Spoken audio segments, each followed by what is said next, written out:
Welcome to today's 3-minute Catechism challenge.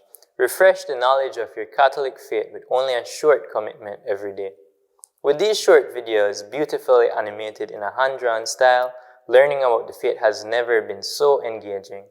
This is a wonderful opportunity for parents to take on their godly responsibility to ensure that their children understand who He is. All who participate faithfully will have a good foundation of knowledge of their Catholic faith. Today's topic is, who was Jesus?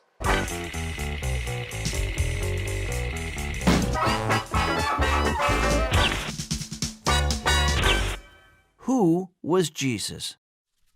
There are a lot of Jesuses floating around on TV and in books these days. In fact, there's hardly anything that hasn't been said about him. Jesus, the family man, husband of Mary Magdalene and father of 14 children. Jesus, the tree hugger who sang songs about peace and vegetarianism on an ancient guitar at a campfire. Jesus, the wealthy heir to Joseph's construction empire. These visions of Jesus have little to do with the Jesus of the Gospels. The Gospels, being the first records of his life, describe him quite differently. There, he is depicted as the Son of God. He claims that he and the Father are one. He allows the Apostle Thomas to fall down before him and speak the words, "My Lord and my God." And maybe the most impressive testimony to Christ's divinity can be found in one of his discourses with his contemporaries. He says, "Before Abraham was, I am." A strange expression that actually refers back to the name of God revealed in the Old Testament in the story of Moses and the burning bush. Jesus presents himself as the Son of God. Without this claim of his, neither the reaction of the Jews nor the Christian movement as a whole make any sense, because the very core of the Christian message rests on this truth. Only if Jesus is true God and true man does his saving deed on the cross have the power to restore fallen man to communion with God. Now, how does this Jesus being true God and true man actually work?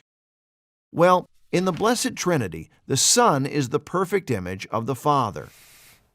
In the Incarnation, the Son comes down to earth and takes our human nature, that is, a human body and a human soul. The incomprehensible God becomes comprehensible, tangible, and visible to us mortals. Of course, in the Incarnation, the Son doesn't leave the Trinity. He remains inseparably united to the Father and the Spirit. So Jesus has a divine nature and a human nature. That is, a human body and a human soul. Now, when it comes to us, we call it a human person if there's a body and a soul that are united. But in the case of Jesus, he doesn't become a person at the Incarnation. He already is a divine person from all eternity, the second person of the Trinity. And it's precisely as this second person of the Trinity that he assumes our human nature. When we address Jesus, we address a divine person who has assumed our human nature. Jesus is one divine person with two natures. He is true God and true man. Don't forget to get your copy of the Catechism of the Catholic Church at the Ave Maria bookstore here at Guadalupe Media, while supplies last. Useful for this challenge as well as Father Mike Schmidt's Catechism in a Year, starting in January 2023. Thank you for partaking in today's 3-minute Catechism challenge. We look forward to your comments and engagement in the discussion boards.